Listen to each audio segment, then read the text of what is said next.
déjà, merci à tout le monde d'être là, on est nombreux et ça nous touche énormément. Alors, monsieur le maire, excellence ambassadeur, monsieur le sous-préfet, mesdames et messieurs les élus, mesdames et messieurs. Je m'appelle Gaëlle, j'ai 24 ans. Je fais partie de la génération post-génocide. Alors, pour introduire mon propos, je vais commencer par vous partager une partie de mon histoire. Je suis une jeune franco-rwandaise, issue d'une mère rwandaise et d'un père français. J'ai appris ce qu'est un génocide à l'âge où on apprend à lire et à écrire. Les événements organisés par l'école primaire, pour les fêtes des grands-pères notamment, m'ont conduit à poser une question précoce à ma mère. Pourquoi n'ai-je pas de grand-père? Et la curiosité qui vient avec fait que je n'arrêtais pas à une réponse simple. Alors elle a dû m'expliquer la situation. Vous comprenez que pour les parents, transmettre cela à son enfant n'est pas chose aisée. Toutefois, c'est ce qu'ils ont fait avec la plus grande attention, honnêteté et bienveillance. Et je les remercie. J'ai alors compris très vite ce qu'est un génocide. Surtout, j'avais des réponses face à mes camarades qui pouvaient se poser la question. Et ces questions sont arrivées vite. Je n'ai rien caché et je leur ai dit la vérité. Et de cette façon, j'ai commencé mon travail de mémoire sans m'en rendre compte. Je leur ai transmis les récits de mon grand-père, mais aussi d'autres victimes. Même si cela restait, on s'entend, enfantin. Puis en grandissant, j'apprenais de plus en plus de choses. À savoir que la France, une partie de moi, a collaboré contre une autre partie de moi. Donc avec les génocidaires. Enfin, la France a collaboré avec les génocidaires, pardon. À ce moment-là, je me suis dit comment est-ce possible? J'y reviendrai plus tard. Cependant, je dois reconnaître que je me suis construite avec une question identitaire. Est-ce que la grenade qui a tué mon grand-père venait de la France? Et si la France n'avait pas livré d'armes avant et pendant le génocide, peut-être que beaucoup de Tutsis seraient en vie. Alors, face à ces questions, deux choix s'offraient à moi. Soit ne pas chercher à savoir plus, oublier cette violente histoire et renier en quelque sorte une partie de mon histoire, ou alors continuer à comprendre, à remonter l'histoire pour pouvoir au mieux rendre mémoire aux victimes et transmettre dignement cette tragédie. Vous vous en doutez, si je suis face à vous aujourd'hui, c'est que mon choix s'est porté sur la seconde solution. Alors aujourd'hui, nous sommes réunis pour commémorer un chapitre sombre de l'histoire du Rwanda, mais aussi de la France. Un chapitre marqué par la tragédie incommensurable du génocide des Tutsis de 1994. La première fois que je me suis exprimée en public sur ce sujet, j'avais 8 ans. C'était lors de la commémoration des 13 ans du génocide que ma mère avait organisé ici même à Rouen. À cette époque, j'utilisais l'art comme exutoire et j'avais récité un de mes poèmes que j'avais écrit sur le génocide des Tutsis. Donc, comme vous me le comprenez, je suis une des héritières de cette histoire qui nous rappelle la fragilité de la paix et la barbarie dont l'humanité peut être capable. Le mécanisme du génocide vise à exterminer des personnes pour ce qu'elles sont et à annihiler leur culture. De plus, ce mécanisme est un processus long, donc souvenons-nous aussi des prémices du génocide des Tutsis, à savoir 1959, 1963, 1973, des pogroms anti-Tutsis restés impunis, su de tous. Commémorons ces morts, mais aussi rappelons-nous des vagues de réfugiés qui ont été donc arrachés de leur terre pendant des décennies. Le génocide des Tutsis est une blessure profonde dans le tissu de nombreuses personnes, une blessure qui ne peut être refermée sans reconnaissance, sans justice et sans vérité. En tant que descendante de victimes, je porte donc avec moi le fardeau des récits de mes ancêtres, des récits empreints de souffrance, de perte et d'injustice. Mais je porte aussi avec moi le flambeau de la résilience, de la dignité et de la volonté de ne jamais oublier.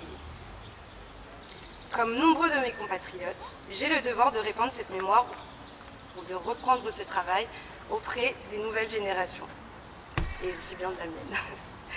De leur enseigner les leçons amères tirées de notre passé pour qu'elles puissent bâtir un avenir fondé sur la compassion, la tolérance et le respect de la dignité humaine. Nous devons être les gardiens vigilants de notre histoire, mais aussi les acteurs de notre futur, dont la quête est la vérité et la justice.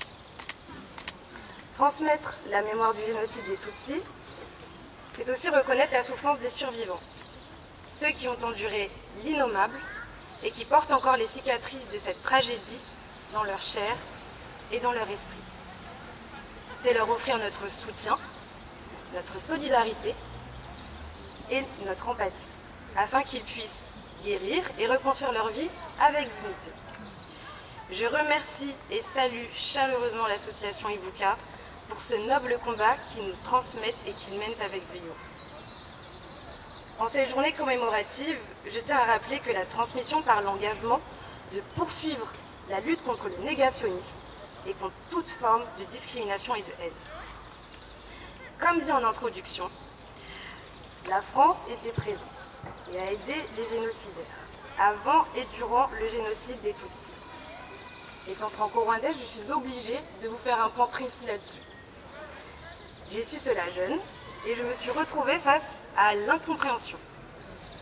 Pour une enfant, tout le discours scolaire, monsieur le maire en parlait à un moment, pays des droits de l'homme, philosophie des Lumières, a collaboré avec un régime génocidaire après la Seconde Guerre mondiale, malgré, comme l'a dit Madame Slimani, le Never Again. Alors heureusement, l'école m'a aussi appris à avoir un esprit critique. Alors j'ai su le mettre tout de suite en pratique.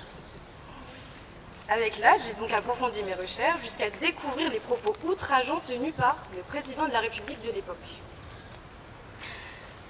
Un notable mépris et manque de considération de la part de ce dernier représente bien cette humanité à géométrie variable, complexe à comprendre pour une franco-rwandaise.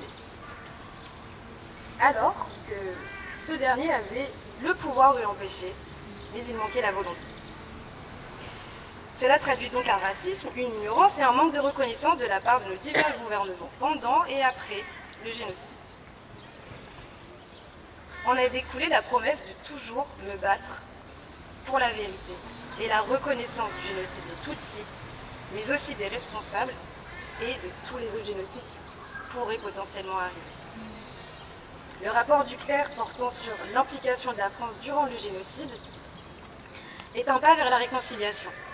Mais il aura fallu attendre 27 ans après le génocide pour que cela soit fait. Plus encore, certaines archives demeurent inaccessibles. Ce soutien français a continué même après le génocide. En effet, plusieurs anciens génocidaires ont trouvé l'asile en France sans aucun problème.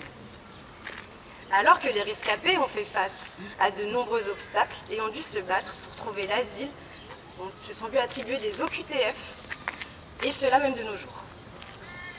Quant aux anciens bourreaux, qui sont imprégnés de l'idéologie génocidaire, eux sont intégrés à notre société française et continuent de propager des thèses négationnistes et anti-Tutsis.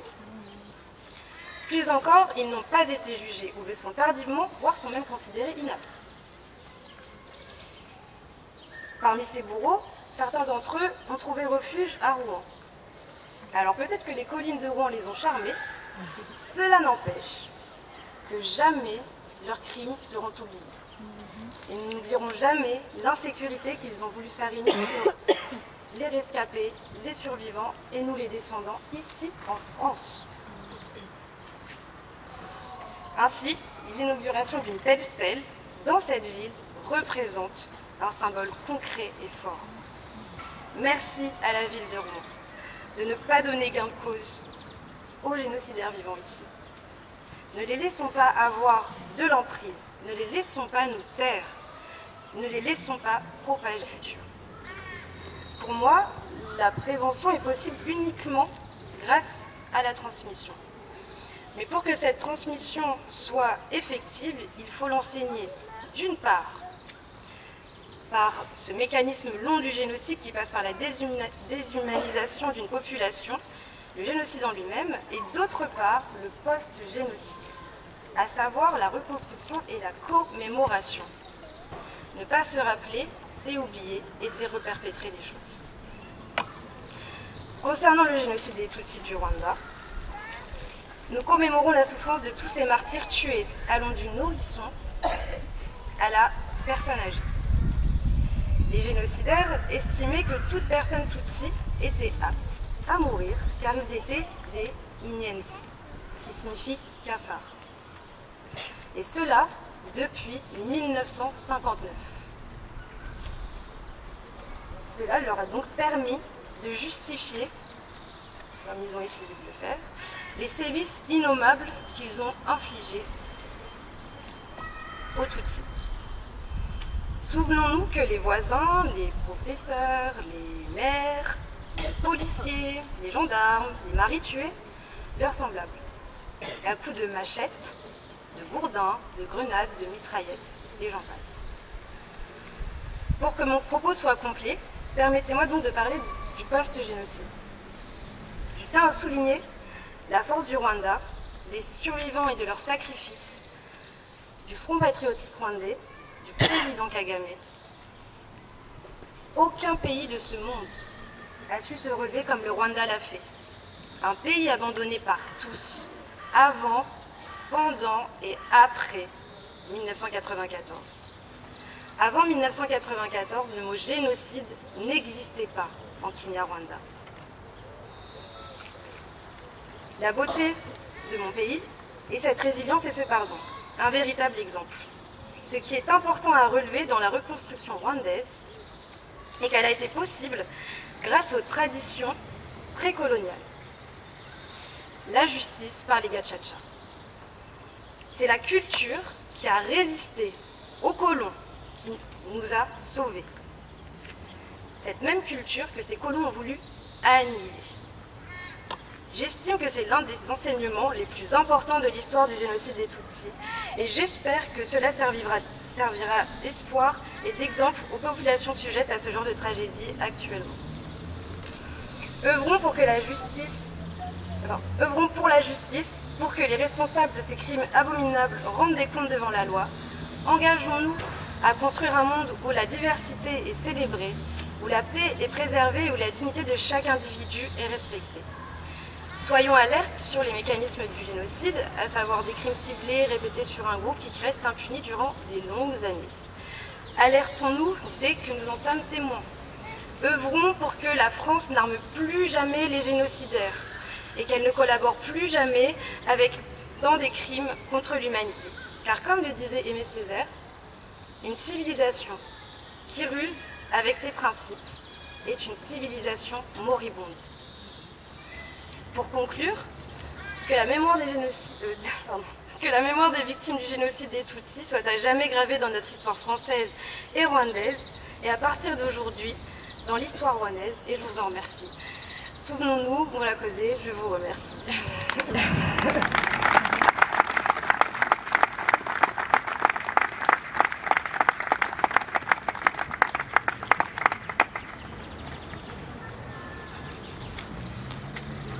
Prise de parole de Monsieur Révérend Rurangwa.